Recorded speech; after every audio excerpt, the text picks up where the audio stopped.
जब भी हमनी के दादा दादी या फिर नाना नानी फजीरे फजीरे उठेलन जा त उ लोग सूर्य देवता के पानी दे के अपन दिन के शुरुआत करेलन जा। चाहे मौसम सुहाना बाटे या फिर पानी बरसता, दोनों पर रोज के रोज उ लोग सूर्य देवता के अर्घ देवेलन जा। बकिर का आप लोग जाने लजा कि सूर्य देवता के अर्घ देवे के पाछे एगो साइंटिफिक रीजन माने कि वैज्ञानिक कारण बाटे। सब कोई के नमस्ते और प्रणाम। ज्ञान विज्ञान कार्यक्रम में आप सब लोगन के शानदार स्वागत बाटे। आज हमनी बात करब जा सूर्य देवता के पानी अर्पित के करला से मनुष्य के कौन कौन लाभ मिलेला। एगो अच्छा जीव खातिर जितना शुद्ध हवा जरूरी बाटे उतना आवश्यक बाटे रोशनी की। जी हाँ, प्रकाश से मनुष्य के देह आर जस्ती मजबूत और बढ़िया हो जाला। एकर संगे संगे उ आर जस्ती एक्टिव हो जाला। यही खातिर हमनी के पुरनका जमाने से फजीरे फजीरे उठ के सूर्य देवता के अर्घ देवे के परंपरा शुरू करलन जा। सब वजह बोले कि ई एगो धार्मिक विधान बन गल बाटे। हाथ के अंजुली में जल लेके उ लोग गायत्री मंत्र के उच्चारण करके सूर्य की ओर मुंह करके जल अर्पित करे के सूर्य अर्घ बोलल जाला। मनुष्य के जीवन में सूर्य के बहुते महत्वपूर्ण महत्व बाटे और साथ साथ हमनी के वेद में सूर्य के आंख बोलल जाला। बचपन से हमने ई सीख ली जा कि फजरे फजरे नहा धो धा के सूर्य देवता के जल चढ़ावे के चाहिए। अब ये प्रश्न सामने आवेला कि सूर्य के अर्घ देवे से कॉन्फिडेंस लेवल कैसे बढ़ेला। सूर्य त बहुते दूर बाटे, बकिर जल के चढ़ावे से हमने के कैसे लाभ मिलेला। जी हाँ, ऐसे ढेर को जना हवन जा जे फजीर के त सूर्य देवता के जल चढ़ावे लन जा, बकिर उ लोग ओकर पाछे ओकर वैज्ञानिक कारण नहीं जाने लन जा। ई बतावल जाला कि प्लानिटरी सिस्टम में सूर्य सबसे खास बाटे और ई बोलल जाला कि मनुष्य के अस्तित्व सूर्य के वजह से ही कायम बाटे। अगर सूरज नहीं रही त धरती के अस्तित्व भी नहीं रही। काहे कि सूरज के रोशनी से ही गौची, चिड़िया और इंसान जिंदा रहेलन जा। यही खातिर सूर्य के देवता लोगन के राजा बोलल जाला। एस्ट्रोनॉमी में भी सूर्य के बहुते महत्व दिवल गल बाटे। जोन व्यक्ति सूर्य के पूजन करेलन उनकर लीडरशिप स्किल माने कि नेतृत्व कौशल बहुते मजबूत रहेला। हर काम में उ लोग सफल रहेलन।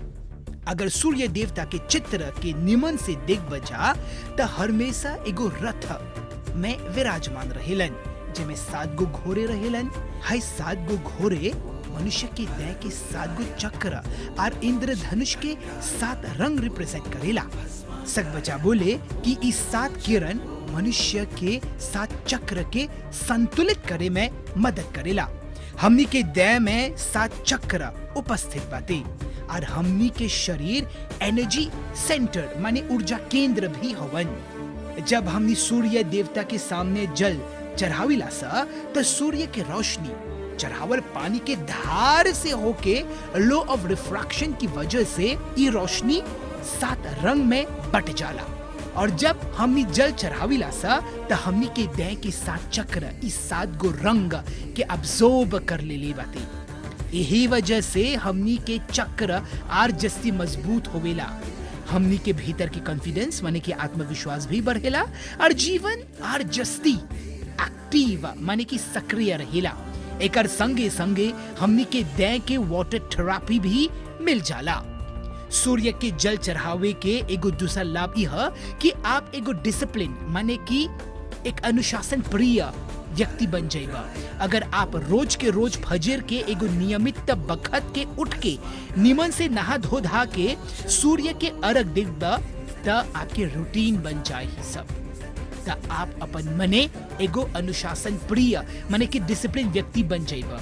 सूर्य के जल चढ़ावे बखत ओम सूर्याय नमः के मंत्र के भी सकबजा जाप करे। सूर्य में 7 गो रंग के किरण माने कि रेज रहेला। एकरा सतरंगी किरण भी बोलल जाला अब इंसान के देह में भी अलग अलग रंग के विद्युत किरण बाते जकरा हमनी 7 चक्र भी बोलीला सा। हमनी के शरीर में जो रंग कमती मात्रा में बाते, जब हमनी सूर्य के जल अर्पित करब जा त कमती होला रंग हमनी के देह में चलाई। वैज्ञानिक लोग के बगल से ई बात के पुष्टि होल बाते कि सूर्य के किरण के प्रभाव जल पर जस्ती पड़ेला। यही खातिर सूर्य के अभिमंत्रित जल के अर्घ देवल जाला। एकर अलावा सूर्य के सीधा संबंध हमनी के जीव से रहेला। सूर्य एगो प्राकृतिक अस्पताल नियन बाती, काहे कि सूर्य के 7 गो होला रंग के किरण में बीमारी के नाश करे के एगो एक्स्ट्रा ऑर्डिनरी माने कि अद्भुत शक्ति बाती। सूरज के किरण में औषधीय गुण के अपार भंडार बाती। जब हमनी बीमार हो जाला सा त हमनी के दादा दादी या फिर नाना नानी बोले लंजा त तनिसन मोटका घाम में जा करके तनिसन बैठे के चाहिए, काहे कि हमनी के देह में पावल गल जितना जो कीटाणु बाते जब हमनी के तप लगेला उस सब के सब मर जाला घाम से। सूर्य के जल चढ़ावे के संपूर्ण वैज्ञानिक कारण बाती। सूर्य हमनी के धरती से लगभग 15 करोड़ किलोमीटर के दूरी पर बाती और उनकर प्रकाश लगभग 8 मिनट और 19 सेकंड पर पहुंचेला।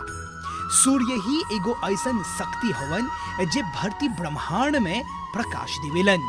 सूर्य देव के बिना जीवन संभव है नहीं बाती। फजीरे फजीरे सूर्य के जल चढ़ावे के एगो निमन विधान बाती।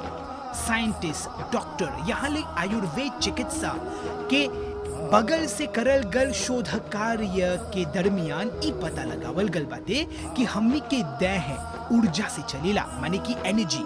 सूर्य के जल चढ़ावे से ब्रह्मांड के कॉस्मिक ऊर्जा मनुष्य के मिलेला। सूर्य के पानी देवे से हमनी के देह के रंग में संतुलन बनल रहेला, काहे कि जब हमनी के देह के रंग के उथल पुथल के होइला से हमनी के कई गो बीमारी हो जाला। यही खातिर फजरे फजरे सूर्य के पानी देवे पर हई रंग संतुलित हो जाला। इसे हमनी के शरीर के प्रतिरोधात्मक शक्ति माने कि इम्यूनिटी सिस्टम भी बढ़ जाला। सूर्य देव के जल चढ़ावे के संगे संगे सूर्य नमस्कार के 12 गो मुद्रा भी बाती। फजरे फजरे सूर्योदय के बाद बहरा जाके सूर्य नमस्कार सक बजा करे। इस सब योग मुद्रा एक एक करके एगो फ्लो में सक बजा करे। सूर्य नमस्कार के करला से एकाग्रता माने कि कंसंट्रेशन और आंख के रोशनी भी बढ़ेला और रीढ़ की हड्डी माने कि जो बैकबोन बाते ओकर से जुड़ल बीमारी भी फीनी हो जाला।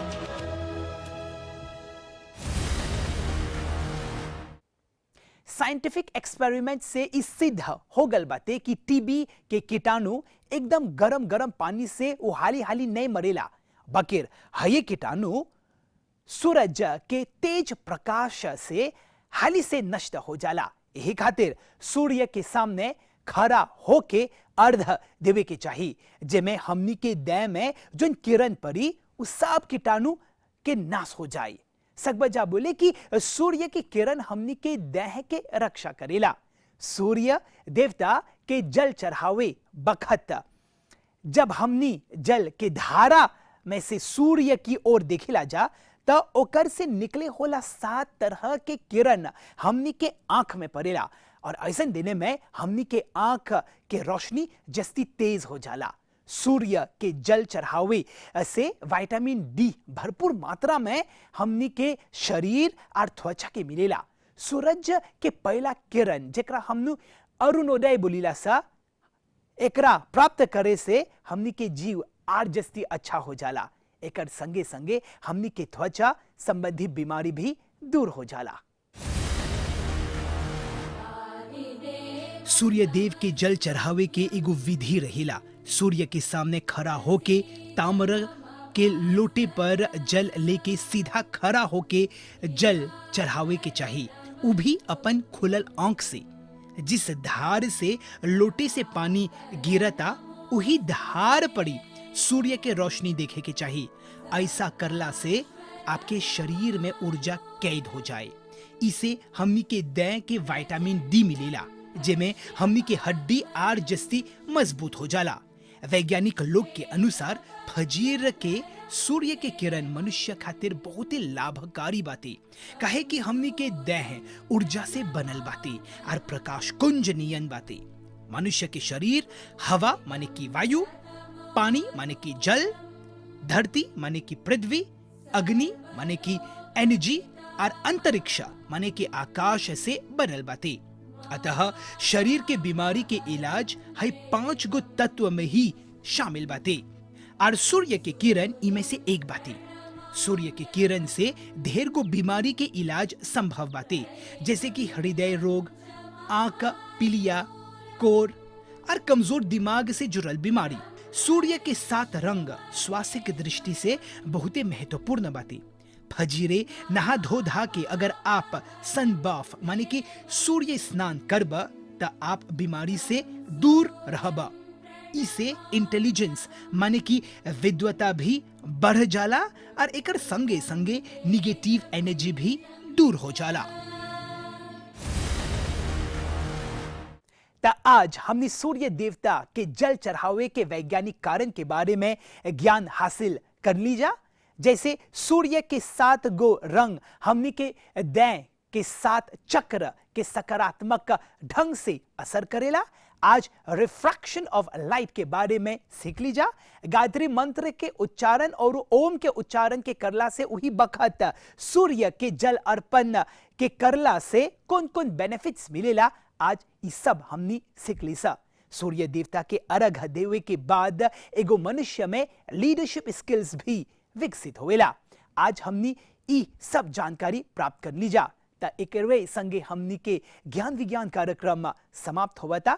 आवत बुध के फिनो से एगो ऐसन ज्ञानवर्धक कार्यक्रम लेके आवब जा। तबले अभिउदय के बगल से सब कोई के नमस्ते और प्रणाम।